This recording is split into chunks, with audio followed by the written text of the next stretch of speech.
આપણે જે પ્રતિક્રમણ કરીએ છીએ એમાં આ 6 આવશ્યક આખા કમ્પાઇલ થયેલા છે. આ 6 આવશ્યકથી મળીને જ પ્રતિક્રમણ થાય છે. અને હવે જ્યારે પર્યુષણ પર્વ આપણો એકદમ નજીક આવી રહ્યા છે, પર્યુષણ પર્વ, અને આપણે બધા રોજ પ્રતિક્રમણ કરીએ કે ન કરીએ, ભગવાનની આજ્ઞા તો છે રોજ 2 ટાઈમ, સવાર અને સાંજ 2 ટાઈમ પ્રતિક્રમણ કરવાનું, જે આપણે નથી કરી રહ્યા. પણ આપણે જનરલી પર્યુષણના 8 દિવસમાં એટલીસ્ટ 1 ટાઈમ સાંજના તો આપણે પ્રતિક્રમણ કરવા ચોક્કસ જતા હોઈએ છીએ. તો એ પ્રતિક્રમણ કરીએ છીએ તો એના પાછળ એનો હેતુ શું છે, એમાં શું છે, તો એ આપણને જો ખ્યાલ આવે તો આપણે વધારે ભાવપૂર્વક પ્રતિક્રમણ કરીએ. એટલે જનરલી હું જ્યારે પણ આ જૈનોલોજીના ક્લાસ લેતી હોઉં છું તો ત્યારે આ 6 આવશ્યક ટોપિક પર્યુષણના એના પહેલા ત્યારે હું લેતી હોઉં છું. તો આજે આપણે હવે પહેલા હું લાસ્ટ ટાઈમ મેં કીધેલું કે 8 ટાઈપના કર્મ જે છે એ કરીએ, પણ એ ઘણો લાંબો ટોપિક છે, પર્યુષણ સુધી પતશે કે નહીં, અને એના પહેલા આ કરવું વધારે જરૂર છે. એટલે આ લીધો. આની નોટ્સ પણ છે જે હું તમને એનું પીડીએફ મોકલાવી દઈશ. તો આપણું ટોપિકનું નામ છે 6 આવશ્યક. આવશ્યક એટલે શું? What do you mean by આવશ્યક? કોઈ કહેશે? આવશ્યક હર્ષ, તને સમય ખ્યાલ આવે છે આવશ્યક એટલે શું? નેસેસરી. રાઈટ, નેસેસરી, જરૂર, જે ચોક્કસ કરવા જેવી જે વસ્તુ છે એને આપણે આવશ્યક કહીએ છીએ. તો અહીંયા જે આ જે ક્રિયાઓ છે, જે પ્રતિક્રમણમાં 6 ટાઈપની ક્રિયા બતાવેલી છે. કઈ છે આ 6 ક્રિયાઓ? સામાયિક, 24 અથ્થો. 24 અથ્થો એટલે 24 ભગવાનની સ્તુતિ, જેને આપણે લોગસ કહીએ છીએ. પછી વાંદના એટલે ગુરુને વંદન કરવું. પ્રતિક્રમણ એટલે પાપથી પાછું હટવું. કાયોત્સર્ગ, અને છેલ્લું છે પચ્ચખાણ. તો આવી રીતે આ 6 ક્રિયાઓ પરમાત્માએ ભગવાને બતાવેલી છે, અને એ 6 ક્રિયાથી મળીને જ આ પ્રતિક્રમણ થાય છે. અને આ પ્રતિક્રમણ એટલે કે આ 6 આવશ્યક ચતુર્વિધ સંઘને એટલે સાધુ, સાધ્વી, શ્રાવક, શ્રાવિકા. ચતુર્વિધ સંઘમાં કોણ આવે? સાધુ, સાધ્વી, શ્રાવક અને શ્રાવિકા. એ બધાને રોજ 2 ટંક સવાર અને સાંજ કરવાની ભગવાનની આજ્ઞા છે, કારણ એ અવશ્ય કરવા યોગ્ય આ ક્રિયાઓ છે. તો શું કામ આવશ્યક? અને આ એનું કથન ક્યાં છે? તો આવશ્યક સૂત્રમાં છે. આ આવશ્યક સૂત્ર શું છે? તો જે આપણા 45 આગમ છે એમાંથી જ એક આગમ આ આવશ્યક સૂત્ર છે. જેમાં આપણે આગમ કહીએ, આપણો આગમનો આખો એક ટોપિક આવશે, પણ જસ્ટ હમણાં તમને કહી દઉં તો જે દ્વાદશાંગી, જે પરમાત્માએ પોતે દેશના આપી છે અને ગણધર ભગવંતો એને સૂત્ર રૂપે રચના કરી છે, એ છે અંગસૂત્ર. 11 અંગસૂત્ર છે. પછી 12 ઉપાંગ સૂત્ર છે. પછી 10 પ્રકીર્ણક છે. 4 મૂળ સૂત્ર છે. 6 છેદ સૂત્ર છે. 2 ચુલિકા સૂત્ર છે. આવી રીતે ટોટલ 45 આગમ છે. એમાં જે મૂળ સૂત્ર છે એમાં આ આવશ્યક સૂત્ર આવે છે.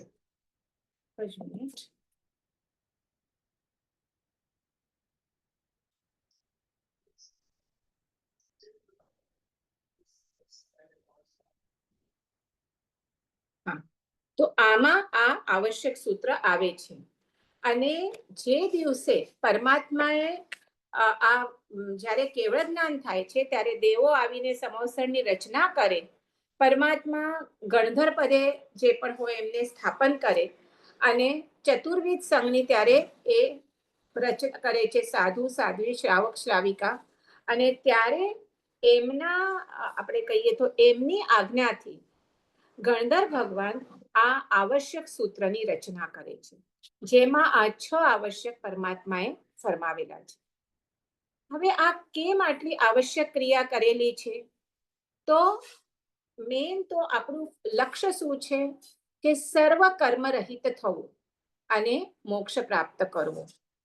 તો સર્વ કર્મ રહિત કરવા માટે એટલા માટે જે આપણા જૂના કર્મો છે એને ક્ષય કરવા માટે, જેને આપણે શું કહીએ છીએ, એને જૈન પારિભાષિક શબ્દ શું છે? જૂના કર્મોનો ક્ષય કરવો, એને જૈન પારિભાષિક શબ્દ શું છે? નિર્જરા. યસ, વેરી ગુડ, નિર્જરા. હા, એવી જ રીતે નવા આત્મા કર્મોને અટકાવવા, એનો શું છે પારિભાષિક શબ્દ? નવા આવતા. બંધ તો આપણે બંધ કરીએ કર્મનો, અહીંયા તો કર્મોને આવતા અટકાવવા છે આપણને. સંવર. આશ્રવ. યસ, સંવર. આશ્રવ એટલે કર્મોનું આત્મામાં આવવું. આપણે આવવું નથી, એને અટકાવવું છે, કારણ આપણે આપણા જે કર્મો છે એનો ટોટલ ક્ષય કરવો છે. આ આવશ્યક ક્રિયા એને કેમ કીધેલું છે કે આપણા આત્માની વિશુદ્ધિ થાય. એટલે જૂના આવતા કર્મોને ક્ષય કરવો, નવા આવતા કર્મોને અટકાવવું. કારણ આપણે બેઉ ચીજો જરૂરી છે. જ્યારે આપણે ટોટલ કર્મનો ક્ષય કરવો છે તો આપણા દરેક સમયે નવા કર્મ આવતા જ હોય છે. તો એ કર્મો તે તો આપણે અટકાવવા છે, નવા તો ભરવાના નથી. સાથે સાથે જે જૂના કર્મોનો છે એની પણ નિર્જરા કરવાની છે.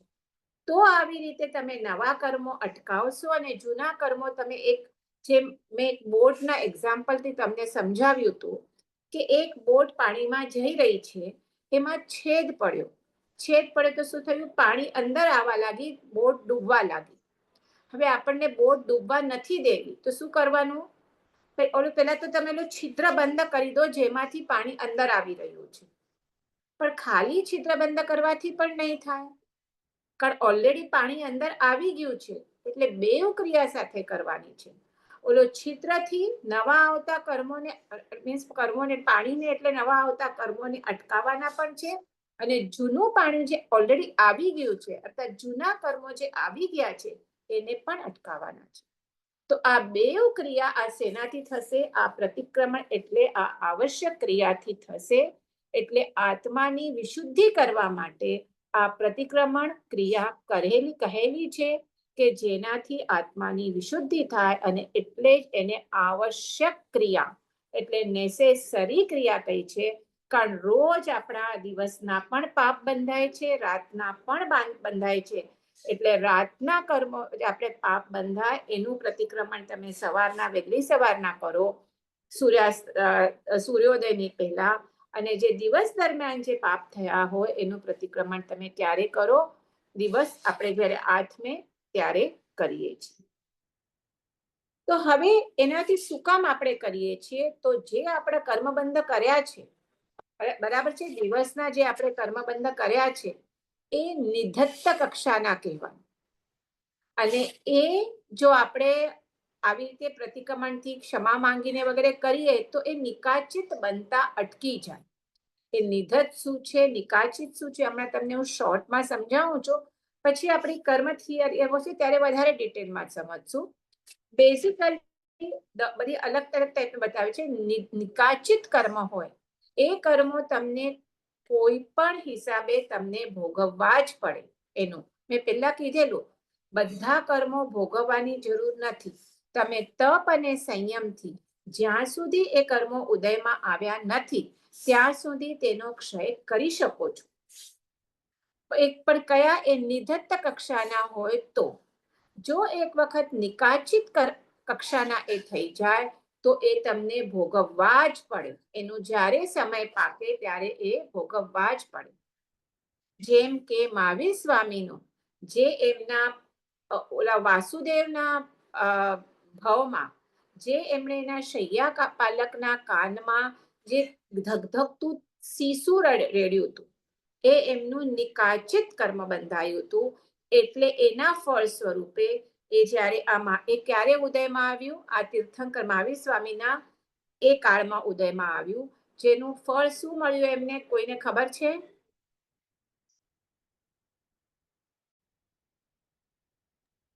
કાનમાં ખીલા ઠોકાણા હતા. યસ, કાનમાં એમના ખીલા ઠોકાયા. કારણ એ કર્મ કરીને તો આટલું બધું પરમાત્માએ તો એમને 12.5 વર્ષમાં એટલે કેટલા બધા કર્મોનો એમને તપ અને સંયમ કૌશક ધ્યાનથી બધા કર્મોનો ક્ષય કર્યો, પણ તો પણ અમુક કર્મો એમને ભોગવવા જ પડ્યા. કયા? નિકાચિત જે કર્મો હોય એ ભોગવવા જ પડે. અને એ સમય પાછી એમને ક્ષમતા રાખી એટલે પાછો બીજો કર્મ નહીં બંધાયું, હતું એ ભોગવીને ચાલુ ગયું. આપણા જેવા હોય તો પાછું ત્યારે રાગ, દ્વેષ, ગુસ્સો, આર્ત્ર ધ્યાન, રૌદ્ર ધ્યાન કરીએ એટલે પાછું બીજું કર્મ બંધા. એટલે કર્મ બાંધવાનું આપણું ચક્કર ચાલુ જ રહે. So basically that is not the point right now. હમણાં તો બેઝિકલી કે આપણે જો રોજ પ્રતિક્રમણ કરીએ તો જે આવા પાપ કર્યા હોય એ નિકાચિત થતા અટકી જાય અને નિધત્ત કક્ષાના રહે. નિધત્ત કક્ષાના રહે તો આપણે એને તપ સંયમ દ્વારા એનું આપણે શું કરીએ છીએ, એનો ક્ષય, એની નિર્જરા કરી શકીએ છીએ. અને એટલા માટે શેનાથી થાય કે રોજ પ્રતિક્રમણ કરવાથી થાય. અને એટલા માટે આ પ્રતિક્રમણ એટલે 6 આવશ્યકની ક્રિયા શું કીધું છે? આવશ્યક ક્રિયા કીધેલી છે. બધાને ક્લિયર થઈ ગયું? તો હવે આપણે બીજા બધા ધર્મો જોઈએ તો એ ધર્મ શું છે? સુખદાયક છે. એટલે બેઝિકલી દ્રવ્ય પુણ્ય ઉપાર્જન પર ભાર મૂકે છે. જ્યારે જૈન ધર્મ એક એવો છે કે એ કે છે પુણ્યને ગૌણ કરે છે કે તમે પુણ્યલક્ષી ધર્મ નહીં કરો. આપણે ઘણી વખત સમજાવવામાં આવે છે કે આમ કરશું તો આટલું પુણ્ય બંધાવશે, આટલું નવકાશી કરશું તો એનું આટલું દેવલોક બંધાવશે. પણ એ લક્ષ્ય આપણે ધર્મ કરવાનો નથી.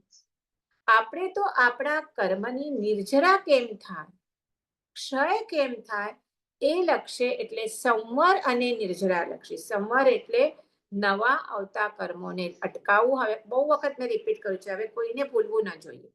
અને નિર્જરા એટલે જૂના કર્મોનો ક્ષય કરવો. એટલે સંવર અને નિર્જરા લક્ષી ધર્મની સ્થાપના જૈન ધર્મમાં કરેલી છે. તો આવી રીતે આ જે સંવર અને નિર્જરાથી શું થાય કે જૂના આવેલા જે આત્મામાં કર્મો ચોટેલા હોય એનો ક્ષય થાય. એટલે શું થાય? આત્માના જ્ઞાન, દર્શન આદિ જે અનંત ગુણો છે એ શું થાય? પ્રગટ થાય. એટલે આવી રીતે આ અને સંવર અને નિર્જરા રૂપ આપણે ધર્મ આદરવાનો છે. અને આ 6 આવશ્યકમાં પ્રથમ આપણે સંવર કરીએ છીએ એટલે નવા આવતા કર્મને રોકીએ છીએ. જ્યારે આપણે પહેલું આવશ્યક સામાયિક લઈએ છીએ ત્યારે જ શું કરીએ છીએ? આપણે સંવર ધર્મની સ્ટાર્ટ આપણું ત્યારથી જ થાય છે. અને બીજી તરફ નિર્જરા એટલે કે કર્મક્ષય પણ થાય છે. એટલે આ 6 આવશ્યકને મોક્ષદાયક કીધેલા છે. તો કયા કયા છે આ 6 આવશ્યક? હું પાછું રિપીટ કરું છું, ધ્યાન દઈને સાંભળજો. સામાયિક, લોગસ અથવા તો ચતુર્વિંશતિ સ્તવ, વંદના, પ્રતિક્રમણ, કાયોત્સર્ગ અને પચખાણ. આપણે બોલીએ ને, હવે પહેલું આવશ્યક સામાયિક, પછી હવે બીજા આવશ્યક માટે હું આ કરું છું, ત્રીજા આવશ્યક માટે તમે જરાક એમના જો સૂત્ર યાદ કરતા હોય તો તમને ખ્યાલ આવશે.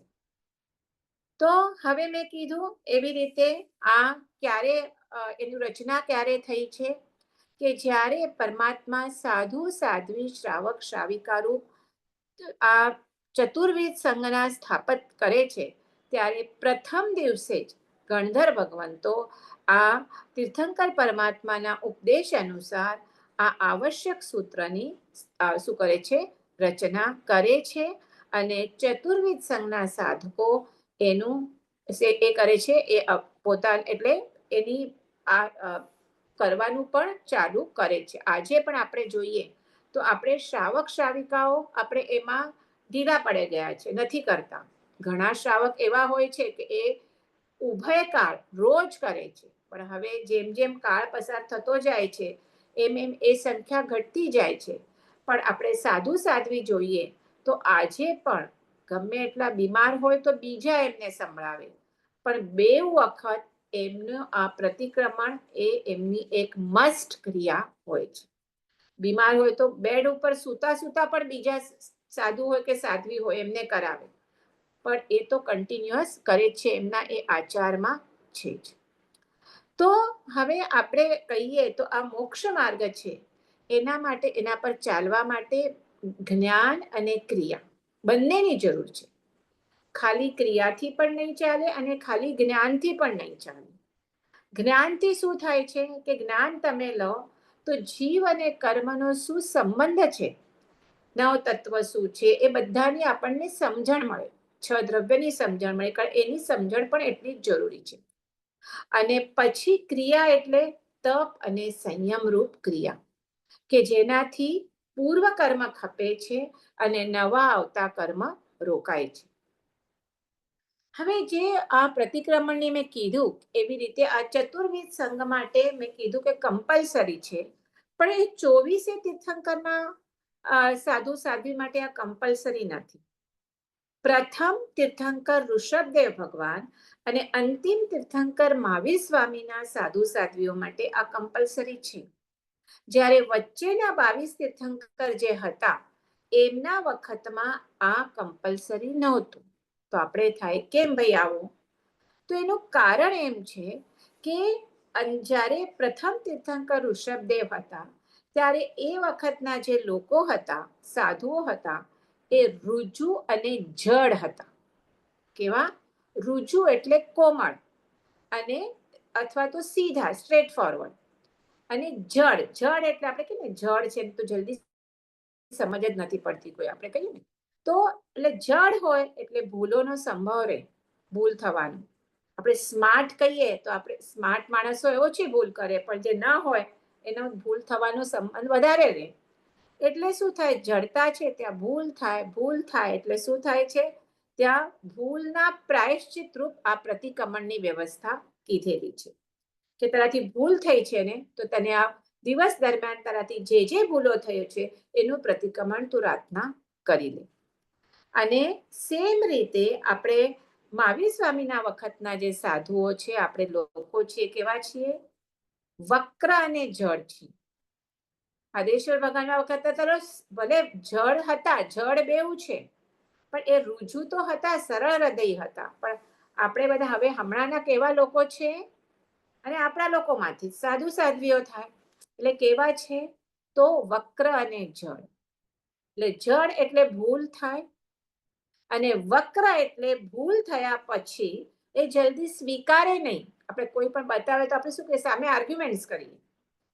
એટલા માટે કીધું પરમાત્માનો આદેશ છે કે તમે તમારી ભૂલ થઈ હોય કે ન હોય, તમને રોજ રાતના સાંજના પ્રતિક્રમણ કરવાનું, તમારી જે ભૂલો થઈ હોય, અને સવારના વહેલી સવારના રાતના સૂર્યાસ્ત પછી જે ભૂલો થઈ હોય એના માટે પ્રતિક્રમણ કરવાનું. હવે જ્યારે વચ્ચેના 22 તીર્થંકરના જે સાધુ સાધ્વીઓ હતા, લોકો હતા, એ કેવા હતા? ઋજુ અને પ્રાજ્ઞ હતા. ઋજુ એટલે સરળ હૃદય અને પ્રાજ્ઞ એટલે હોશિયાર. એમને ખ્યાલ આવી જાય તરત કે આ મારી ભૂલ થઈ છે. ન આવે તો કોઈ બતાવે તો સામે ઋજુ છે એટલે સરળ હૃદય સ્વીકારી પણ લેતા. એટલે ખ્યાલ પણ આવી જાય, સ્વીકારી પણ લે, અને શું કરે? એ તરત એને ત્યાં જ એ પ્રાયશ્ચિત કરી લેતા હતા. એટલે એમના માટે પ્રતિક્રમણ નિયત એટલે કમ્પલસરી કીધેલું નથી. એક તો પોતાની ભૂલ થાય તો તરત એમને ખ્યાલ આવી જાય, ન ખ્યાલ આવે ને કોઈ બતાવે તો એ સ્વીકારી પણ લે અને તરત ને તરત ત્યાં પ્રાયશ્ચિત કરી લે. પણ આ પ્રથમ અને અંતિમ તીર્થંકરના સાધુઓ જડ હોવાથી અહીંયા એમના માટે આ પ્રતિક્રમણ 6 આવશ્યક, નિયત એટલે આવશ્યક રૂપે, કમ્પલસરી રૂપે કીધેલું છે. એટલે શું થાય એનાથી? કે જો આચારનો કોઈ, આ તમે આચાર એટલે ચારિત્ર, સમ્યક દર્શન, સમ્યક જ્ઞાન અને સમ્યક ચારિત્ર. શ્રદ્ધા, જ્ઞાન અને ચારિત્ર. ચારિત્ર એટલે જે આચરણ. તો એ આચરણમાં જો કોઈ ભૂલ થઈ હોય તો શું થાય? એ ભૂલ નીકળી જાય. અને જો ન પણ થઈ હોય તો જે જ્ઞાન, દર્શન, ચારિત્ર રૂપી જે ગુણો છે એમાં એની વૃદ્ધિ થાય. તો ન પણ કંઈ નુકસાન તો થવાનું નથી, ઉલટાનો ફાયદો જ થવાનો છે. એટલે આ આવશ્યક ક્રિયા સમ્યક ચારિત્રનો ભાગ બને છે. અને મોક્ષ માર્ગ માટે સમ્યક દર્શન, જ્ઞાન, ચારિત્રાણી મોક્ષ માર્ગ. ત્રણેય ચીજો ઇમ્પોર્ટન્ટ છે. તો હવે આપણે આજે પહેલું જે છે સમ્યક ચારિત્ર, પહેલું સામાયિક આ છે. કોઈ બોલશો? ખ્યાલ છે? પાછું 2 વખત તો હું બોલી, યાદ હોય તો આ 6 આવશ્યક કોઈ બોલી જશે એક વખત? આપણે પેલું છે હમણાં સામાયિક, સેકન્ડ છે લોગસ જે 24 બરાબર. સેકન્ડની સ્તુતિ કરીએ, થર્ડ છે આપણે વંદના કરીએ, રાઈટ. ફોર્થ છે પ્રતિક્રમણ, રાઈટ. આપણે અતિચાર કહીએ છીએ જેને. અતિચાર, ઓકે. હમ. અને ફિફ્થ કાયોત્સર્ગ છે આમાં, એન્ડ બરાબર છે, સિક્સ્થ બરાબર છે. પચ્ચકાંડ. કાયોત્સર્ગ તો મોસ્ટ ઇમ્પોર્ટન્ટ. અને પછી છેલ્લું પચખાણ. પચ્ચકાંડ, યસ. એટલે પચખાણ પ્રાકૃત વર્ડ છે, સંસ્કૃત વર્ડ પ્રત્યાખ્યાન છે. તો આપણે આજે પહેલું જે સામાયિક છે એ આપણે જોઈએ. તો સામાયિકનું સ્થાન આ 6 આવશ્યકમાં પ્રથમ આપેલું છે. કારણ સાધકને શું કરવાનું છે? જે આપણા વિષમ ભાવો હોય, હવે આપણે પોતાના આત્મવિશુદ્ધિ માટે આપણે બેસવાના છીએ. તો પ્રથમ તો આપણે સમભાવમાં, સમતા ભાવમાં આવવાની જરૂર છે. આપણા જે પણ વિષમ ભાવો હોય, ક્રોધ હોય, માન હોય, માયા હોય, લોભ, જે પણ હોય એનો ત્યાગ કરી અને સમભાવમાં આપણે એટલો ટાઈમ બેસવાનું છે. એટલે સામાયિકને આપણે જો સેપરેટ કરીએ તો એની વ્યુત્પત્તિ કરીએ તો શું થાય? સમ પ્લસ આય પ્લસ ઇક. સમ એટલે સમતા ભાવ, એટલે કહીએ કે રાગ અને દ્વેષ રહિત પરિણામ. રાગ પણ નહીં, દ્વેષ પણ નહીં, કોઈ પણ કશાય રહિત પરિણામ એ છે સમભાવ. આય એટલે લાભ થાય. જે આપણે આ સંભાવ રાખીએ એનાથી આપણે જ્ઞાન દર્શન ચારિત્ર રૂપી શું થાય? મોક્ષ માર્ગનો લાભ થાય. અને ઈકા એટલે ભાવ, જે વડે આ મોક્ષ માર્ગનો ભાવ આવે એને કહેવાય ઈક. અને સમ પ્લસ આય એટલે લાભ અને ઈક એટલે ભાવ. એટલે જે સમતા ભાવ વડે આપણને આ મોક્ષ માર્ગનો લાભદાયક ભાવ પરિણામ ઉપજે એ છે સામાયિક. હવે પંચ મહાવ્રત આપણે જે સામાયિક લઈએ તો આપણે તો કેટલો ટાઈમનો સામાયિક લઈએ પલ્લવીબેન? 39 મિનિટ. બસ આપણે કેટલું હોય? ખાલી 39 મિનિટનો સામાયિક લઈએ. જ્યારે પંચ મહાવ્રતધારી હોય, સાધુ સાધ્વી ભગવંત હોય, એમને આખા જીવન પર્યંતનું એમનું સામાયિક હોય. અને એ સામાયિકમાં કયા સૂત્રથી આપણે સામાયિક આપણે બાંધીએ છીએ? સામાયિકનું જે કરેમી બનતે. યસ. તો શું છે? કરેમી બનતે. એ આપણે કા કોઈ વિરતિધર હોય, વિરતિધર એટલે વ્રતધારી, કોઈ સાધુ સાધ્વી હોય તો એના મુખેથી લઈએ. ન હોય તો પછી આપણે દેવગુરુ આત્માની સાખે કરી અને આપણે લઈએ છીએ. તો એમાં શું થાય છે? આપણે શું બોલીએ છીએ? કરેમી ભંતે સામાયમ સાવજ્જમ જોગમ પચ્ચખામી. આ આખું આપણે બધા સૂત્ર શેમાં છે? પ્રાકૃતમાં છે. કારણ જ્યારે ઇવન આપણા બધા આગમ છે એ પણ પ્રાકૃતમાં છે. અને પરમાત્માએ ત્યારે બધી પ્રાકૃતમાં દેશના આપતા હતા. કારણ એ વખતની જનભાષા, બોલી ભાષા પ્રાકૃત હતી, સંસ્કૃત નહીં. સંસ્કૃત તો બ્રાહ્મણો માટે કહેવાતી, પણ બધા લોકો સમજી શકે એટલે શું? પ્રાકૃત ભાષા હતી. એટલે આપણા સૂત્ર પણ બધા પ્રાકૃત ભાષામાં છે. એટલે શું છે આમાં? આપણે શું કરીએ છીએ? સાવજ્જમ જોગમ પચ્ચખામી. સાવજ્જમ એટલે સાવધ્ય યોગ. સાવધ્ય એટલે પાપ પ્રવૃત્તિ. તો એમાં જોગમ પચ્ચખામી એટલે જે ટાઈમ પૂરતો આપણે સામાયિક લઈએ છીએ એ ટાઈમ પૂરતો આપણે પાપ પ્રવૃત્તિ ન કરવાની પ્રતિજ્ઞા લઈએ છીએ. એટલે સામાયિકમાં આપણે 6 કાયના જીવોને અભયદાન આપીએ છીએ. હવે 6 કાયના જીવો કયા કયા છે એ બોલો. કોણ બોલે છે? આપણે એવું પણ નથી જોતું આપણે આગળ આગળ જતા જઈએ ને પાછળ એનું બેઝ આપણે ખ્યાલ ના હોય, એવું પણ ના જોયું. તો 6 કાયના જીવો પૃથ્વીકાય કોણ બોલે છે? અપકાય. હા બોલો. पृथ्वी काय, अप काय, तेव काय, वाव काय, वनस्पती काय आणि त्रस काय? એક મિનિટ, હવે ત્રસ્કાયમાં કોણ આવશે? એક હર્ષ તું બોલે છે. એમણે બોલ્યું પૃથ્વીકાય, આપકાય, તેવકાય, વાયુકાય, વનસ્પતિકાય. એ શું છે? એકેન્દ્રીય જીવોના 5 પ્રકાર છે. આઈ હોપ તમને બધાને જય કોણ છે? તને ખબર છે પૃથ્વી, આપ, તેવ, વાયુ, વનસ્પતિ શું છે? ખ્યાલ છે? આ બધા શું છે? એકેન્દ્રીય જીવો છે. પૃથ્વીના જીવો, પાણીના જીવો, અગ્નિના જીવો, વાયુના જીવો અને વનસ્પતિના જીવો. હવે ત્રસ્કાયનું કોણ બોલે છે? હર્ષ તું બોલે છે? એટલે પોતાની ઈચ્છાથી જે ચાલી શકે. હા, તો એમાં કયા કયા આવશે? 2 ઇન્દ્રિયથી પંચેન્દ્રિય. રાઈટ. તો આ બધા એટલે જેટલા પણ જીવો આવે છે બધા 6 કાય જીવોમાં બધા આવી છે. તો એ 6 કાયના જીવોને આપણે સામાયિકમાં અભયદાન આપીએ છીએ, કારણ આપણે એ 48 મિનિટ માટે આપણે પ્રતિજ્ઞા લઈએ છીએ કે એ ટાઈમ સુધી હું કોઈ જીવ, બધા જીવોને મારા તરફથી અભયદાન છે. આપણે સામાયિકમાં લાઈટ, પંખો ચાલુ ન કરવાનું રીઝન શું? લાઈટ ચાલુ કરીએ તો તેવકાયના અને વાયુકાયના 2 જીવો શું થાય?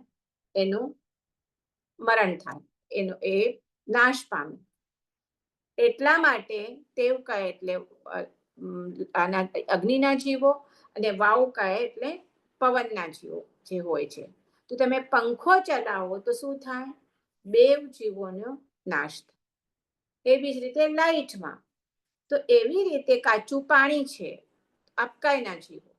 તો જેટલો ટાઈમ આપણે સામાયિકમાં હોઈએ એ ટાઈમ પૂરતો આપણે કોઈ પણ સાવધ્ય એટલે પાપની પ્રવૃત્તિ ન કરવાની પ્રતિજ્ઞા લઈએ છીએ. એટલે આ જીવોને તો આપણને અભયદાન આપીએ છીએ અને ઉપરથી બીજી કોઈ પણ આરંભ સમારંભની પ્રવૃત્તિ પણ આપણે કરતા નથી. જ્યારે આ જે સાધુ સાધ્વી હોય, આપણે ખબર છે એ કોઈ ગમે એટલી ગરમી હોય, કાંઈ હોય, પણ એ લોકો શું લાઈટ પંખો યુઝ નથી કરતા, કાચા પાણીને અડતા નથી, કાચા વનસ્પતિને અડતા નથી. તો આપણે ઘણી વખત ક્વેશ્ચન થાય કેમ એવું? તો ધીસ ઇઝ ધ રીઝન કે એમણે આખા જાવ જીવ પર્યંત 6 કાયના જીવોને શું એમના તરફથી અભયદાન આપેલું છે. અને એ કેટલા ટાઈમ માટે જે આપણે સૂત્ર છે એ હું તમને સમજાવું છું. કરેમી ભંતે સામાયમ સાવજ્યમ જોગમ પચખામી. પચખામી એટલે હું પચખાણ લઉં છું, એમને નહીં મારીશ. સાવધ્ય યોગની કોઈ પ્રકૃતિ નહીં. કેટલો ટાઈમ? જાઓ નિયમમ પજ્વા સ્વામી. એટલે એનાથી નિર્ધારિત સમય નિર્ધારિત થાય છે કે કેટલો ટાઈમ સુધી આપણે આ સામાયિક આપણે કેટલો લઈએ છીએ? 2 ઘડી માટે. 2 ઘડી એટલે 48 મિનિટ્સ માટે મિનિમમ. વધારે કરવું હોય તો કરી શકો છો. અને શું કહે છે આપણે? મણેણ જાવ નિયમ પજવા સ્વામી દુવિહમ તિવિહેણમ. એટલે દુવિહમ તિવિહેણમ એટલે પોતે પણ નથી કરતો અને બીજા પાસે પણ કરાવતો નથી. અને મણેણમ વાયાએ કાયણમ એટલે મન, વચન અને કાયાથી કોઈ પણ પાપ પ્રવૃત્તિ આ 48 મિનિટ માટે ન કરવાની પ્રતિજ્ઞા આપણે જ્યારે સામાયિક સૂત્ર બોલીએ છીએ ત્યારે લઈએ છીએ. પાછું એક બોલું છું. કરેમી ભંતે સામાયમ સાવજ્યમ જોગમ પચખામી. એટલે કોઈ પણ સાવધ્ય યોગની પાપ પ્રવૃત્તિ ન કરવાનું હું પચખાણ લઉં છું. જાવ નિયમ પજવા સ્વામી એટલે કેટલા? 2 ઘડી સુધી. દુવિહમ તિવિહેણમ એટલે પોતે કરવું નહીં, બીજાને પાસેથી કરાવવું નહીં કે ભાઈ તું આ, હું નથી પંખો ચાલુ કરતો તો તું કરી આવ ને, એમ પણ નહીં. અને મણેણમ વાયાએ કારણે મનથી પણ નહીં, વચનથી પણ નહીં, કાયા પણ નહીં. ખાલી એટલે મનથી, વચનથી, કાંથી તમે આમાં ખરાબ કશાય ભાવ પણ નથી કરવાનો. મણેણમ વાયા કારણમ કરીમતે સામાયમ સાવજન જોગમ પચખામી જાઓ નિયમ પજવા સ્વામી દુવ્યમ તિવેણમ મણેણમ વાયા કારણમ ન કરેમી ન કારવેમી. હું કરીશ નહીં, કરાવીશ નહીં. તસ ભંતે પડિક્કમામી નિંદામી ગરિયામી અપ્પાણમ ઓસિરામી. તો આવી રીતે આપણે આ પ્રથમ આવશ્યક સૂત્ર સામાયમાં આ સૂત્ર આપણે બોલી અને શું કરીએ છીએ, આપણે સામાયિકનું 48 મિનિટ સુધી આપણે બેસવાના પચખા પ્રતિજ્ઞા જ્યારે લઈએ છીએ ત્યારથી સંવર ધર્મ ચાલુ થાય છે. કારણ હવે આપણે કોઈ પાપ પ્રવૃત્તિ નથી કરવાના, છએ કાયના જીવને અભયદાન આપી દીધું છે, એટલે ઓટોમેટિક નવા આવતા કર્મોને આપણે એ કાળ સુધી આપણે અટકાવ્યા છે. તો આ 6 આવશ્યકમાંથી પ્રથમ આવશ્યક સામાયિકથી આ સંવર ધર્મ ચાલુ થાય છે, અર્થાત નવા આવતા કર્મો અટકી જાય છે. હવે અહીંયા આ સામાયિક વ્રત માટે એક કથા કીધેલી છે, જેનું આપણે જૈન ધર્મના ઇતિહાસમાં ખાસ સામાયિક માટે કોઈને ખ્યાલ છે કોની કથા છે? પુણ્ય શ્રાવક. હા, પુણ્ય શ્રાવકની. યસ, પુણ્ય શ્રાવકની. પુણ્ય, હવે હું શોર્ટમાં કહું છું, કથાનો યોગ જેણે ભર્યો છે એને તો ખ્યાલ જ છે. પુણ્ય શ્રાવક રાજગૃહીમાં આ હતો જ્યાં શ્રેણિક મહારાજા રાજ કરતા હતા. હવે આપણે પહેલા પણ મેં કહી ચૂકી છું કે શ્રેણિક મહારાજા જ્યારે ધર્મ પામ્યા એના પહેલા એ આપણે અનાથી મુનિ વખતે શ્રેણિક મહારાજની સ્ટોરી કીધેલી. અનાથી મુનિ શું 12 ભાવના વખતે, પ્રથમ ભાવનામાં અનાથી મુનિના સ્ટોરી વખતે. તો એના પહેલા એ જૈન ધર્મ પામ્યા પછી તો મહાવીર ભગવાનના અત્યંત શું હતા? ભક્ત હતા. એટલે કે જેનાથી તો એ ભક્તિ તો એમને તીર્થંકર નામકર્મ બાંધ્યું છે. આવતી 24મીમાં પ્રથમ તીર્થંકર થવાના છે. પરંતુ એના પહેલા આ તીર્થંકર કર્મ બાંધ્યું એના પહેલા શું હતું? એમણે જૈન ધર્મ પામ્યા નહોતા. હિંસા વગેરે જે આ રાજા લોકો બધા કરતા હોય વગેરે ખૂબ કરતા હતા. એટલે હરિણના શિકાર વખતે જેવી રીતે રૌદ્ર ધ્યાનમાં એણે શિકાર કર્યો અને પોતાનું જ અનુમોદન કર્યું, ત્યારે એમણે નરકનું આયુષ્ય બાંધ્યું હતું. હવે મેં કીધું, અને નિકાચિત બંધાયું હશે, એટલે એ કોઈ પણ હિસાબે તમને ભોગવવું જ પડે. અને એટલે હમણાં એ પ્રથમ ભલે તીર્થંકરના જીવ છે, આપણે એમને પૂજીએ પણ છે, પદ્મનાભ સ્વામી, કેટલા ઠેકાણે પદ્મનાભ સ્વામીની જ મૂર્તિ છે, પણ હમણાં એમને તો એ કર્મ ભોગવવું જ પડે છે. તો આપણે કહેવાનું એ હતું કે જ્યારે એમને ખબર પડે છે કે મારું અહીંયાથી ત્યાં જવાનો છું હું નરકમાં, તો વટ નેચરલ છે, નરકના તો દુઃખો કેવા છે, કોઈ પણ સાંભળીને હલી જાય. તે પરમાત્મા પાસે જાય છે અને એને કહે છે કે હું તમારો આટલો ભક્ત અને મને નરકગામી થઈશ, તે કોઈ પણ મને રીતે તમે મને એક રીત એનું કંઈ બતાવો કે જેનાથી હું આ નરકમાંથી છૂટી શકું. હવે ભગવાન તો એમને સમજાવે છે કે ભાઈ તને આ ભોગવે છૂટકો છે, એટલે એ યુ કાન્ટ ચેન્જ ઇટ, પણ નથી સમજતો. તો ત્યારે એને 3 ઓપ્શન આપે છે કે તું આ કરી આવ તો શું થશે? તારી નરક જે છે એ તારી એટલે નહીં થાય તારી. તો એ તો કે છે હું તો રાજા છું, તમે મને જે કહો એ હું કરી આપ. ઠીક છે. આ આપણા તારા રાજગૃહમાં એક પુણ્યો શ્રાવક રહે છે અને એ રોજ સામાયિક કરે છે. તો એના એક સામાયિકનું ફળ એને કહે તું મને આપ. જો એ તને ફળ મળશે એક સામાયિકનો ખાલી, તો એનાથી તારી નરક તૂટી જશે. તો શ્રેણિક રાજા તો રાજી થઈ જાય છે કે વાહ વાહ, તો બહુ ઇઝી છે. જાય છે પુણ્ય શ્રાવક પાસે અને એને કે છે, આ પુણ્ય શ્રાવક કેવો છે એ આપણે જોઈએ. એ પણ પહેલા પ્રોપર શ્રેષ્ઠી હતો. પ્રભુના સંપર્કથી પોતાનો બધો પરિગ્રહનો ત્યાગ કરે છે અને 2 પતિ પત્ની ખાલી રહેતા હોય છે, એમને સંતાન વગેરે નથી હોતું. અને અત્યંત પ્રભુના ભક્ત, પ્રભુની આજ્ઞા પાલન કરવા વાળા, એટલે બધા પરિગ્રહનો ત્યાગ કરે અને ખાલી ઓલી જે રૂની પૂરી હોય ને, રૂની પૂણી જેવા, એ રોજ બનાવી અને વેચે. અને એક દિવસ એ બેઉને ખાવાનું મળે એટલો એક પોતાના એક દિવસના જીવન નિર્વાહ જેટલું એ કમાય. એનાથી એ જે એને મળે એનાથી જે રોટલો વગેરે એ બનાવે, ખાય અને બીજા દિવસે પાછો એ શું કરે, એ જે રૂના પૂણીનો ધંધો હોય કરે. બાકી તો એમનું જે એમની પોતાની મોક્ષ માર્ગ માટેની જે એમની ક્રિયાઓ વગેરે, સામાયિક પ્રતિક્રમણ વગેરે, દેવ પૂજા વગેરે તો બધું કરે, પણ જે એમને ખાલી જીવન નિર્વાહ માટે જેટલું જોઈએ એટલા પૂરતું એ કરે. હવે એક વખત એણે પરમાત્માના મોઢે સાંભળ્યું હશે કે સાધર્મિક ભક્તિ કે બહુ જ ઇમ્પોર્ટન્ટ છે.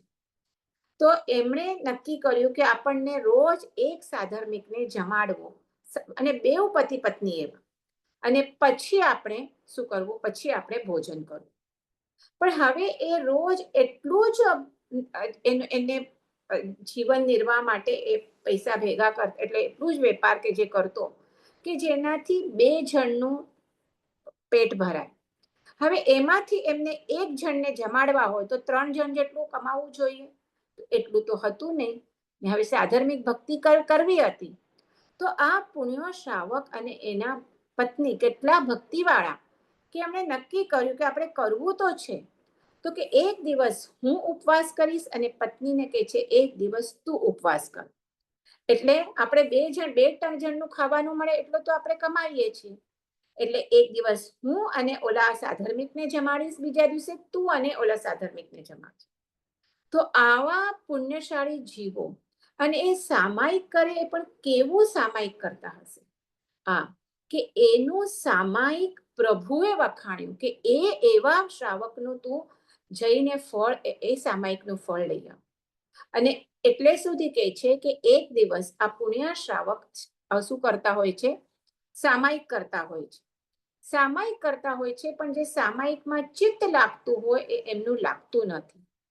તો એને થાય છે કે કેમ આવો, મારે આજે ઉપયોગ મારો બહાર કેમ જાય છે, બધું પોતાનું ચેક કરે છે સવારથી સાંજ સુધીની દિનચર્યા. ક્યાં એને એવું લાગતું નથી કે મારાથી કઈ ભૂલ થઈ ગઈ છે. પોતાના પત્નીને પૂછે છે કે તારાથી કઈ આજે થઈ ગઈ છે, કોઈ અદત્તા દાન, એટલે કોઈ અન્ય કોઈ વસ્તુ આપણા ઘરમાં આવી ગઈ છે એવી, મારું કેમ આજે ચિત્ત નથી લાગતું. પત્ની પણ એટલી જ પતિપરાયણ હોય છે, ધર્મપરાયણ હોય છે કે જે એમ તો મેં કોઈ વસ્તુ મેં બહારથી નથી લાવી, પૂછ્યા વગર નથી લાવી, પણ આજે ખાલી હું ગાય રસ્તામાં જતી હશે અને એ એમનો શું કહેવાય, છાણા શું કહેવાય,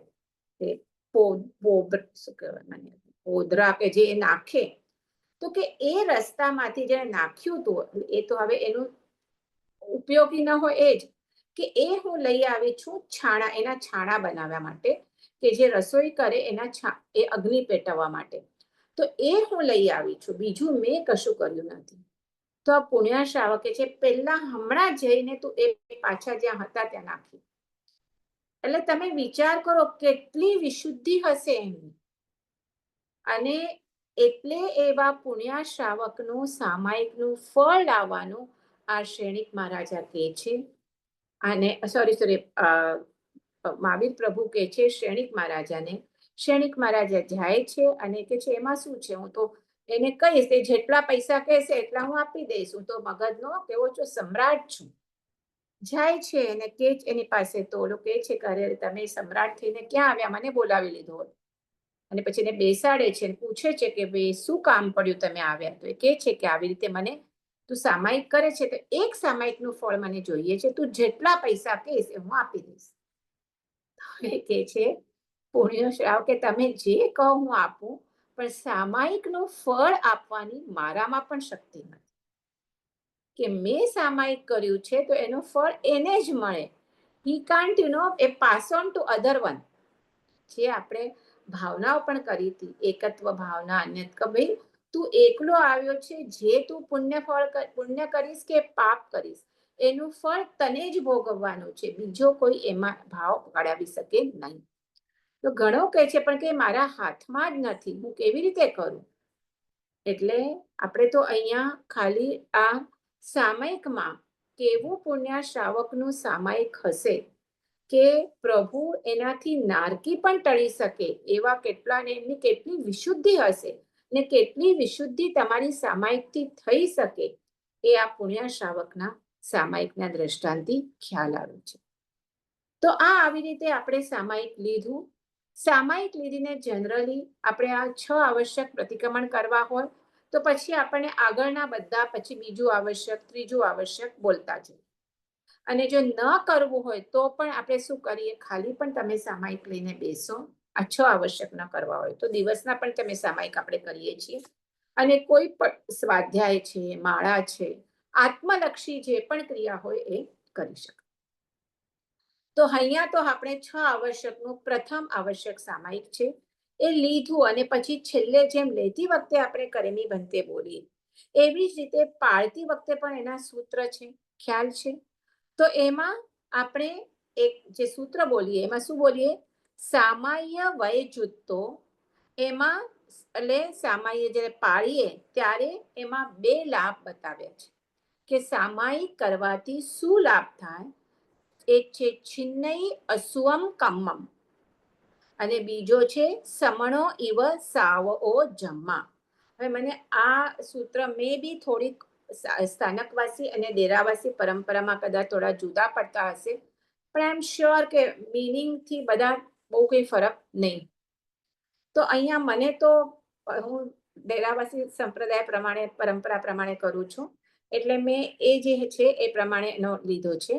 તો પાળતી વખતે આપણે શું બોલીએ? છિન્નઈ અસુવમ કમ્મમ. અશુભ એટલે અશુભ કર્મનો ક્ષય થાય છે.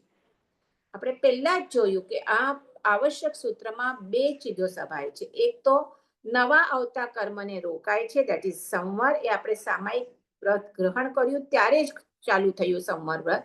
અને સાથે સાથે નિર્જરા એટલે જૂના કર્મોનો ક્ષય થાય છે.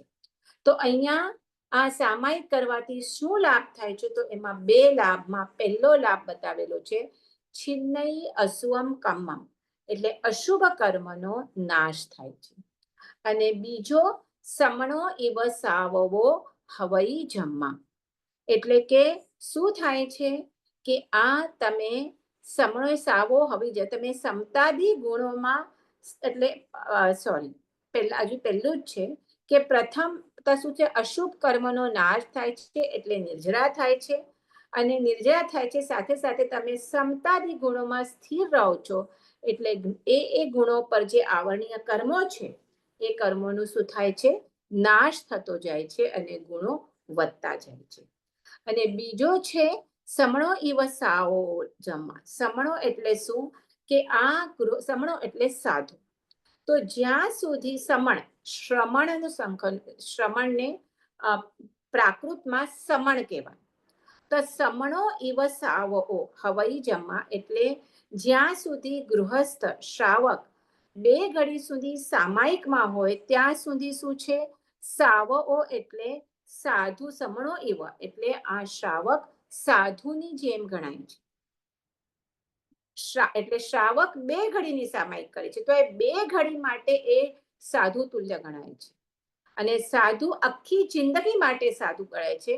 એટલે ત્યાં જ્યારે એ કરેમી ભંતે પણ ઉચ્ચારે છે, જ્યારે એમને પણ જ્યારે મેન આપે સાધુ દીક્ષા ત્યારે કરેમી ભંતે જ અપાય.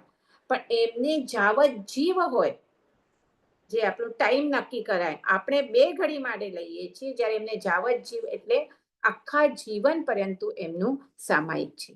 એટલે આ આપણો મોટો લાભ છે કે 2 ઘડી સુધી પણ શું થાય? શ્રાવક શેમાં રહે છે? આ સાધુ તુલ્ય ગણાય છે. તો અહીંયા આપણે આ પહેલું આવશ્યક સામાયિક જોયું.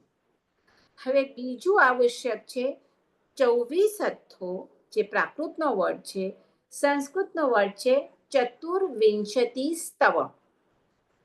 સંસ્કૃતમાં તમે વધારે ખ્યાલ આવશે. ચતુર્વિંશતિ એટલે વિંશતિ એટલે 20 અને ચતુર એટલે 4 એટલે 20 + 4 વિંશતિ સ્તવ એટલે 24 ભગવાનનું સ્તવન જેમાં કરેલું છે. એ સૂત્રને શું કીધેલું છે? ચતુર્વિંશતિ સ્તવ. પણ આપણે જોઈએ તો જનરલી બધા સ્તોત્ર જે પ્રથમ એનો વર્ડ હોય ને એનાથી ઓળખાય છે. જેમ કે આપણે ચૈતવંદનમાં નમોત્થુણમ બોલીએ છીએ. આ નમોત્થુણમનું એકચ્યુઅલ નામ શું છે? કોઈને ખબર છે આ સૂત્રનું નામ? શક્રસ્તવ. યસ, શક્રસ્તવન. શક્ર એટલે ઇન્દ્ર, જે દેવોનો રાજા. એમણે પરમાત્માની સ્તુતિ આખા સૂત્રથી કરેલું છે. એટલે એ સ્તોત્રનું નામ છે શક્રસ્તવન. પણ એનું પહેલું જ વર્ડ છે નમોત્થુણ એટલે આપણે એને શું કહીએ? નમોત્થુણ. સેમ રીતે આ ચતુર્વિંશતિ સ્તવન એટલે પહેલું અક્ષર છે લોગસ એટલે આપણે બોલીએ લોગસ. ખ્યાલ આવ્યો? તો હવે આ જ્યારે સામાયિકમાં હવે સાધક કહીએ કે જે પણ આ જે છે શ્રાવક એ બધા પાપકારી પ્રવૃત્તિઓથી હવે નિવૃત્ત થઈ ગયો છે અને હવે સાવધ્ય યોગમાં તો નથી, એટલે પાપકારી પ્રવૃત્તિમાં નથી, પણ હવે નિર્વદ્ય યોગમાં એ પ્રવૃત્ત થવા માટે અને સમભાવમાં સિદ્ધ થવા માટે એ 24 તીર્થંકર ભગવાનોની સ્તવના કરે છે. ખ્યાલ છે? અને આ સૂત્ર આપણે કહીએ તો આ જૈનોના બધા ફિરકોમાં, ચારે ફિરકાઓમાં આ માન્ય છે. અને જનરલી આમાં તો આપણે એક લોગસ હોય છે, પણ આપણે જે પણ કાયોત્સર્ગ કરીએ છીએ એમાં મોસ્ટલી કાયોત્સર્ગ શેનો હોય? લોગસનો આપણે કરીએ. 4 લોગસનો હોય, 5 હોય. હમણાં ચોમાસી પાકી ગઈ તો એમાં 20 લોગસનો કરો આપણે. જ્યારે સંવત્સરીનો પ્રતિક્રમણ કરશું તો એમાં 40 લોગસનો કાઉસક કરશું. તો આવી રીતે આ લોગસનો આપણે કાઉસકમાં વધારે એનો યુઝ થાય છે. તો આ કીધું છે કે મહાવીર સ્વામીના ગણધર ભગવંતોએ આ સૂત્રની રચના કરી છે. અને આમાં આ ભરત ક્ષેત્રમાં, જંબુ દ્વીપના ભરત ક્ષેત્રમાં આ અવસર્પિણી કાળમાં જે 24 તીર્થંકર ભગવંતો છે એના નામથી આ રચના કરેલી છે. બરાબર? બીજા આપણે જોઈએ તો અનાગત 24 કે આપણે અતીત 24 ના નામ નથી. જે હમણાં વિહરમાન તીર્થંકરો છે એમનું પણ નામ નથી. વિહરમાન તીર્થંકરો એટલે કોણ? ચંદન, તમે નહીં બોલતા. વિહરમાન તીર્થંકર એટલે કોણ? સિમંદર સ્વામી. યસ, મહાવિદ્ય ક્ષેત્રમાં જે મહાવિદ્ય વિચરતા હોય. ક્ષેત્રમાં જે છે એ શું કહેવાય? સિમંદર સ્વામી. એ હમણાં તીર્થંકર છે. અતીત 24 એટલે પહેલા થઈ ગયા એ. આપણે બૌદ્ધ જિનાલય જઈએ તો આ બધા જ આપણને ત્યાં છે. અતીત 24 પણ છે. હવે જે તીર્થંકર થશે જેને અનાગત 24 કહેવાય, જેના પ્રથમ તીર્થંકર શ્રેણિક મહારાજાનો જીવ પદ્મનાભ સ્વામી છે. અને હમણાં વર્તમાન 24 એટલે ઋષભદેવથી મહાવીર સ્વામી ભગવાન. તો આ લોગસ સૂત્રમાં આ જે હમણાં અવસર્પિણી કાળમાં જે વર્તમાન 24 તીર્થંકર થઈ ગયા છે એની આપણી સ્તુતિ કરેલી છે. બરાબર છે? ઉષભમ અજીયંચ વંદે સંભવમ અભિનંદનંચ સુમયંચ પવમ સુપાસમ જુનંચ ચંદપમ વંદે. 24 તીર્થંકર ભગવાનની આમાં સ્તવના છે. એકચ્યુઅલી જોવા જઈએ તો ભલે કાળથી ને દ્રવ્યથી ને તીર્થંકર સમાન નથી, અલગ છે. હમણાં અવસર્પિણી કાળમાં આ 24 તીર્થંકર ભગવાન છે. હવે આગળ બીજા તીર્થંકર ભગવાન આવશે. પણ આપણે જોઈએ તો ગુણોથી બધા સમાન છે. બરાબર? અને એ કયા ગુણો છે તો એનું આખું વર્ણન છે તીર્થંકર ભગવાનનું, કે એના 34 અતિશય હોય. મને લાગે છે આપણે તીર્થંકર કરેલું ત્યારે આપણે બધું કરાવ્યું છે, એટલે આઈ એમ નોટ રિપીટિંગ. એમના વાણીના ગુણો 35 હોય, કે એમની વાણી કેવી હોય કે બધા જીવો સમજી શકે. પછી એમની 34 ગુણો કંઈક કેવા હોય, તો એ બધા આપણે જેના ગુણો જે તીર્થંકરના છે એ ગુણોથી બધા તીર્થંકર સેમ છે. પણ આપણે કાળ કહીએ કે હમણાં આ અવસર્પિણી કાળમાં આ 24 છે. ઓકે, તો એવી રીતે આ છે. હવે એને એક એવી રીતે જો એમણે એ આત્મસાધના કરી અને જે 8 કર્મ છે એમાં 4 ઘાતી અને 4 અઘાતી, કે આપણે જોશું પછી. તો એમાં 4 ઘાતી કર્મોનો ક્ષય કરી અને એમણે કેવળ જ્ઞાન, કેવળ દર્શન ઉત્પન્ન થયેલું હોય છે. એ પણ બધા તીર્થંકર ભગવાનનું સમાન. હવે જ્યાં જ્યાં તીર્થંકર વિચરે ત્યાં ઇતિ અને ભીતિ નો નાશ થાય છે. એટલે કોઈ પણ પ્રકારનો અપાય, ઉપદ્રવ ન હોય. અતિવૃષ્ટિ ના હોય એટલે કે પૂર ના આવે. અનાવૃષ્ટિ એટલે જરા પણ વરસે તે દુષ્કાળ પડે એવું ના હોય. કોઈ શત્રુનો ભય ન હોય, જેમ કે હમણાં યુક્રેન ને રશિયા ને શું બધું ચાલી રહ્યું છે. એ બધું કોઈ શત્રુનો ભય ન હોય. જ્યાં પરમાત્મા એટલે કે એને સ્વચક્ર ભય ને પરચક્ર ભય કીધેલું છે. પછી તીડ, ઉંદર, શુક્ર એવા કોઈનો પણ ઉપદ્રવ ન હોય. પછી બીજા પણ એટલે સલીલ ભય, અનલ ભય એટલે પાણીનો ભય ન હોય, અગ્નિનો આગ લાવવાનો ભય ન હોય, વિષ ભય ન હોય, રાજ ભય ન હોય, રોગ ભય ન હોય. રોગ એટલે આપણે હમણાં કેટલા 3 વર્ષ સુધી આપણે જે કોવિડનું આપણે ઓલું કર્યું, રોગ કોવિડ હતો. રણ ભય, રાક્ષસ, એટલે કોઈ ટાઈપના ભય ન હોય જ્યાં તીર્થંકર પરમાત્મા જે એરિયામાં વિચરતા હોય. એવી જ રીતે તીર્થંકર પરમાત્મા છે, આ બધું આપણે તીર્થંકરમાં લીધું છે. એમ જસ્ટ રિપીટિંગ. એમને અષ્ટ પ્રાતિહાર્ય હોય, એટલે 8 પ્રાતિહાર્યો એમની સાથે ને સાથે ચાલે. નીલમ, તને ખબર છે? બોલીશ 8 પ્રાતિહાર્ય. ચામર, દુંદુબી, યસ. પછી હા, બીજા કોઈને આવતો તો બોલો. પલ્લવીબેન, સમતાબેન, જેને આવડતું એને બોલો. અશોક વૃક્ષ, યસ. પુષ્પ વૃષ્ટિ, દિવ્ય ધ્વનિ, હમ. ચામર, માસનંચ, ભામંડલ. પાછળ એમનો મંડળ, ભામંડલ હોય ને હા, પરમાત્માના પાછળ. હા. પછી 3 છત્ર હોય ઉપર એમના.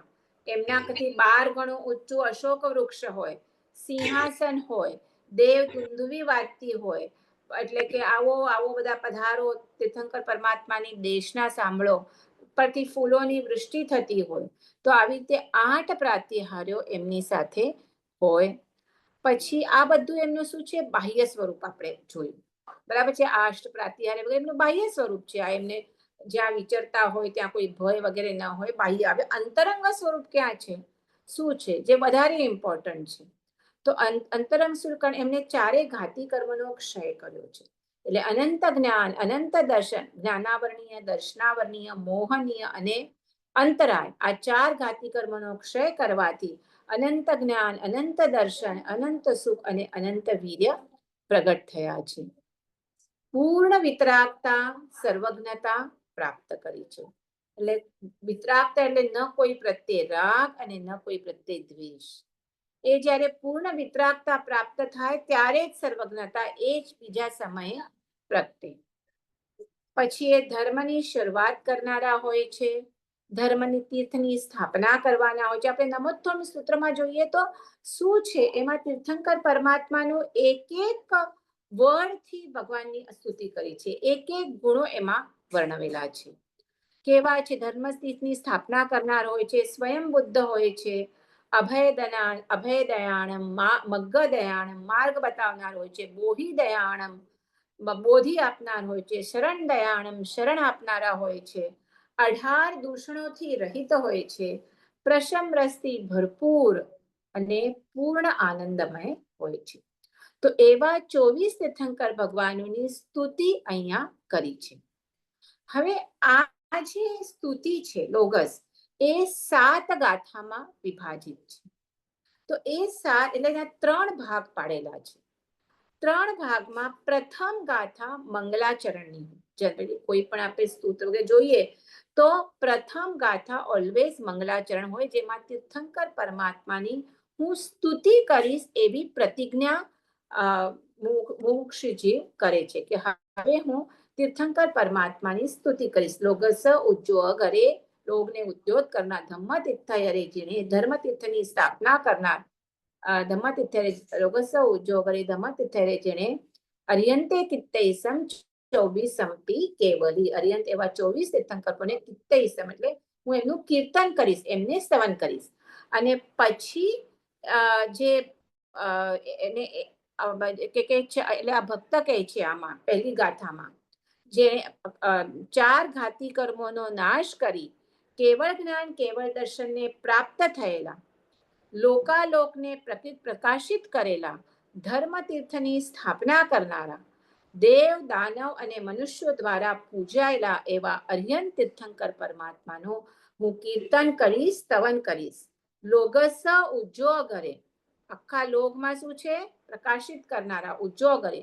ધમ્મ તીર્થયરે જેણે ધર્મ તીર્થની સ્થાપના કરનારા, અરિહંતે કિત્તૈસમ, કિત્તૈસમ એટલે દેવ દાનવ દ્વારા પૂજાયેલા એવા અરિહંત પરમાત્માની હું શું કરીશ?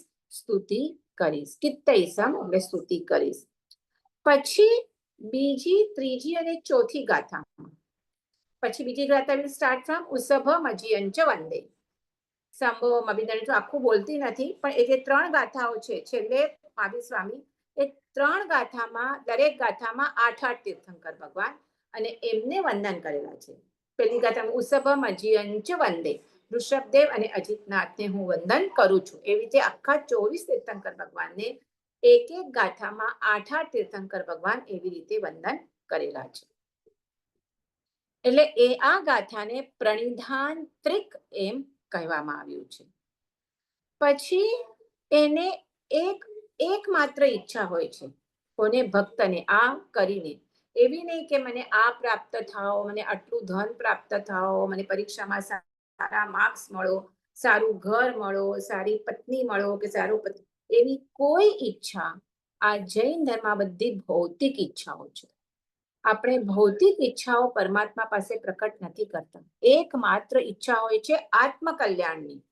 એટલે એ જે આગળની આપણે 1 અને 3 4 ગાથાઓ થઈ, હવે 3 ગાથા બાકી રહી, 7 ગાથાઓ છે, બરાબર.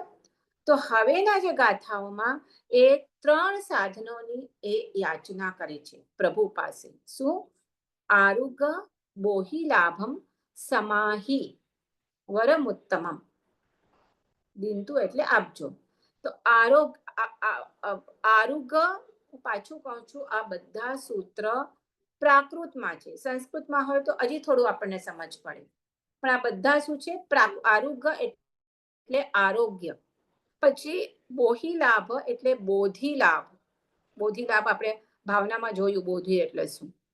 અને સમાહી, સમાહી એટલે ઉત્તમ પ્રકારની સમાધિ. એ શું થાય? એની એટલે અહીંયા પ્રકારી મને પ્રાપ્ત થાય. બોધિલાભ એટલે વસ્તુ તત્વની યથાર્થ સમજણ. એના આધારે સમ્યક દર્શન પ્રાપ્ત થાય, આત્માનું સ્વરૂપ સમજાય. એટલે આ સમ્યક દર્શન, સમ્યક જ્ઞાન અને સમ્યક ચારિત્ર રૂપ એના અંદર એ જ આવ્યું છે. એની આરાધના એ કરી શકે છે. એટલે આ 3 ચીજની આ માગણી આ જે ભક્ત હોય છે એ પરમાત્મા પાસે આ લોગસ સૂત્ર દ્વારા કરે છે. હવે જિનેશ્વર ભગવાન છે, આપણે ખબર છે, તો વિતરાગ છે. હિન્દુ દેવતા તો પ્રમાણે છે નહીં કે હું આટલું કરું તો મને આ આપજો, આના માટે હું આટલા સોમવાર કરું છું કે આટલા શુક્ર, એવું તો છે નહીં. તો વિતરાગ છે. પણ તો આપણે કેમ કરીએ છીએ એની સ્તવના? તો કે અહીંયા કહે છે કે ભક્ત એમના સ્તવના કરવાથી પોતાના ભાવોની વિશુદ્ધિ થાય છે. જે તમે જુઓ, આ એક મને ખ્યાલ છે, એટલે પરિચયમાં છો, તપાગચમાં ભક્તિ યોગાચાર્ય યશો વિજયજી મહારાજ સાહેબ, કોઈ સાંભળ્યું હોય તો, એટલા પરમાત્માના ભક્ત છે. એમની આપણે સાંભળીને આપણને ભક્તિ આવે કે તમે એટલા તમે પરમાત્માની ભક્તિ કરો. કારણ પરમાત્માની ભક્તિ કરતા કરતા એમનામાં જે ગુણો છે એ ગુણો મને પ્રાપ્ત થાય. આપણે એ ભાવના કરીએ એટલે આપણા ભાવનાની વિશુદ્ધિ થાય. આપણે એ તો ખબર છે કે જે પરમાત્માનું સ્વરૂપ છે એવું જ સ્વરૂપ મારું છે, પણ એ મારું હમણાં કર્મથી આવરાયેલું છે. પરમાત્માનું શું છે? સંપૂર્ણ આવરણ રહિત છે. તો પરમાત્માની ભક્તિ કરતા કરતા એ ગુણો મને પ્રાપ્ત થાવ એવી ભક્ત શું કરે છે? પરમાત્મા પાસે માગણી કરે છે. એટલે આ શબ્દમાં કહે છે કે શબ્દ શું છે? દ્રવ્ય શ્રુત છે. શ્રુત એટલે શ્રુત જ્ઞાન, તે 5 પ્રકારના જ્ઞાનમાં કીધું. અને એટલે આપણે આપણા શ્રુત શબ્દ શું છે? દ્રવ્ય શ્રુત એટલે શબ્દોના માધ્યમથી આપણે આપણી ભાવના વ્યક્ત કરીએ છીએ. અને એ શબ્દના માધ્યમથી આપણે આપણી ભાવના વ્યક્ત કરીને એ ભાવશ્રુત પ્રગટ કરવાનું એમાં સામર્થ્ય છે. એટલે પરમાત્માના નામ સ્તવનથી જે ભવ્ય જીવો હોય એ પોતાના આત્મામાં રહેલા એ ગુણોને પ્રગટ કરી શકે છે. એટલે આ શું થાય? જિનેશ્વર ભગવાનને આપણે ભાવપૂર્વક આપણે સ્તુતિ કરીએ તો શું થાય? આપણા કર્મોનો ક્ષય થાય અને એ ગુણો આપણામાં પ્રગટ થાય. તો અને આ 24 તીર્થંકર પરમાત્માની સ્તુતિ કરવાના પણ ઘણા પ્રકારો છે. આપણે એમનું દર્શન કરી શકીએ, પૂજન કરી શકીએ, એમની સ્તવના કરી શકીએ, એમનું નામસ્મરણ કરી શકીએ અને સૌથી મેન એમની આજ્ઞાનું આરાધન કરી શકીએ છીએ. એટલે એમના વચનનો અભ્યાસ, સ્વાધ્યાય કરીએ, ધ્યાન કરવા રૂપે અનેક રીતે આપણે તીર્થંકર પરમાત્માનો એટલે આપણે એમના આલંબન લેવાનું છે. એમના આલંબનથી આપણે આપણા ભાવોને શુદ્ધ કરવાના છે. અને એટલે આ બીજું આવશ્યક, એને આવશ્યક કીધેલું છે કે જિનેશ, પ્રથમ તમે સામાયિકમાં આવો, સમભાવમાં બધા પાપ વ્યાપારોનો ત્યાગ કર્યો અને તમે સમભાવમાં આવી ને સૌથી પ્રથમ તમારા શું કરો? ભાવોની વિશુદ્ધિ કરો. અને વિશુદ્ધિ શેનાથી થશે? તો 24 તીર્થંકર પરમાત્મા સ્તવન અને સ્તુતિથી આ ભાવોની વિશુદ્ધિ થશે. અને પછી આગળ તમે આજે 6 આવશ્યકના 2 આવશ્યક આપણે જોયા, અને પછી હવે આગળ આવશ્યક આપણે જોવાના છે. તો એ નેક્સ્ટ ગુરુવારના આપણે આ જ ટાઈમે મળશું. જીનાગના વિરુદ્ધ કંઈ બોલાયું હોય તો હું એની તમને આ મોકલાવી દઈશ.